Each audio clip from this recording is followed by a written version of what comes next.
ఎస్కోట్లో medical కాలేజీల ప్రైవేటీకరణను వ్యతిరేకిస్తూ YSR Congress party ప్రజా ఉద్యమ ఆందోళన ర్యాలీలో పాల్గొన్న వైఎస్ఆర్సీపీ నాయకులు, కార్యకర్తలు ఎస్కోట్ ఆర్టీసీ కాంప్లెక్స్ నుండి ఎంఆర్ఓ కార్యాలయం వరకు ర్యాలీగా వెళ్లి రెవెన్యూ అధికారికి వినతిపత్రం అందించిన మాజీ ఎమ్మెల్యే శోభా హేమావతి గారు, రాష్ట్ర కార్యదర్శి నెక్కడే నాయుడుబాబు గారు మరియు వైఎస్ఆర్సీపీ నాయకులు, కార్యకర్తలు.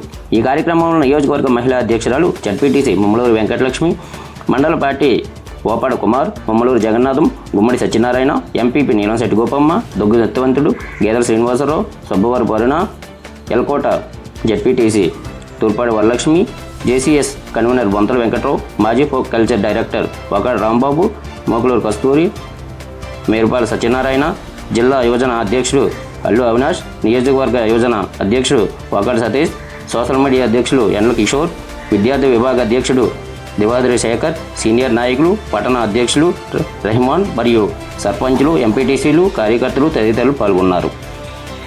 అందులో భాగంగా వైఎస్ఆర్ పార్టీ ప్రభుత్వం ఉండేటప్పుడు 5 కాలేజీలు ఈ రోజు వరకు కూడా అడ్మిషన్స్ జరుగుతూ ఉన్నాయి. పీజీ సీట్లు కూడా అలాట్మెంట్ ఇస్తూ ఉన్నారు. మరి చంద్రబాబు నాయుడు గారి ప్రభుత్వం వచ్చిన తర్వాత 12 కాలేజీలకు కూడా పీపీపీ విధానంతో ప్రైవేటు పరం చేయడానికి ఈ రాష్ట్రంలోని పేద, బడుగు, బలహీన వర్గాలు, చదువుకున్నటువంటి మెరిట్ ఉన్నటువంటి స్టూడెంట్స్కి సీట్లు రాకుండా అడ్డుకునేటటువంటి నేపథ్యంలోని ఈరోజు వైఎస్ఆర్ పార్టీ తరపు నుంచి ప్రైవేటు పరం వద్దనిసని చెప్పి ఈరోజు ధర్నా కార్యక్రమం నిర్వహించడం. ఈరోజు తహసీల్దార్ గారికి కూడా ఒక మెమరాండం నియోజకవర్గంలో 5 మండలాల తాలూకా ఎంపీపీలు కానీ, జడ్పీటీసీలు కానీ, మండల పార్టీ అధ్యక్షులు కానీ, సర్పంచులు కానీ అందరూ కూడా ఈరోజు ఒక బీసీ నినాదంతో బీసీల తాలూకా పిల్లలందరూ కూడా ఈరోజు చాలా అన్యాయానికి గురవుతూ ఉన్నారు. ఇప్పటికీ కూడా మరి చంద్రబాబు నాయుడు గారు బీసీలు కానీ, ఎస్సీల పట్ల కానీ, ఎస్టీల పట్ల కానీ ఆయనకి ఎప్పుడూ కూడా మమకారం లేదు.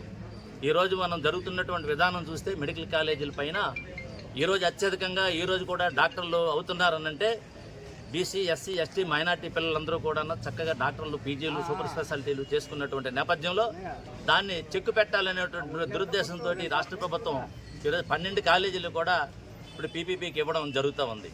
దీన్ని ఖచ్చితంగా రాష్ట్ర ప్రభుత్వం తాలూకా మెడలు ఉంచి ప్రజలందరూ కూడా ఇది తెలుసుకొని ఈ విషయం అన్యాయం కాబట్టి తరతరాలు పిల్లలందరికీ కూడా అన్యాయం జరిగేటటువంటి పరిస్థితి నెలకొంది కాబట్టి చంద్రబాబు నాయుడు ప్రభుత్వంలోని ఏ ఒక్క వర్గానికి కూడా మంచి జరగట్లేదు. రానున్న రోజుల్లో కూడా మంచి జరిగేటటువంటి పరిస్థితులు కూడా ఎక్కడా కూడా కనిపించట్లేదు. అణగారిన వర్గాలంటే ఆయన మొదటి నుంచి కూడా చిన్న చూపు. గతంలోనూ కూడా అణగారిన వర్గాలని ఏ విధంగా మాట్లాడారనేది మనందరికీ కూడా తెలుసు, వీడియో విజువల్స్లో కూడా చూశారు. అందుకని మేము రాష్ట్ర ప్రభుత్వానికి తెలియజేసింది ఒకటే, ఈ రాష్ట్రంలో నిర్మిస్తున్నటువంటి జగన్మోహన్ రెడ్డి గారు నిర్మించినటువంటి 17 కాలేజీలు కూడా ప్రైవేటు పరం చేయవద్దని చెప్పి బీసీ, ఎస్సీ, మైనార్టీ, బీసీలందరికీ కూడా మీరు ఒక పెద్ద దిక్కుగా రాష్ట్ర ప్రభుత్వమే ఉండాలి, కానీ వాళ్ళందరినీ కూడా అణచివేసేటటువంటి పరిస్థితులు ఈ రాష్ట్రంలో ఉన్నాయి కాబట్టి దాన్ని మేమందరం కూడా వ్యతిరేకిస్తూ ఈరోజు తహసీల్దార్ గారికి మెమరాండం ఇవ్వడం జరిగింది.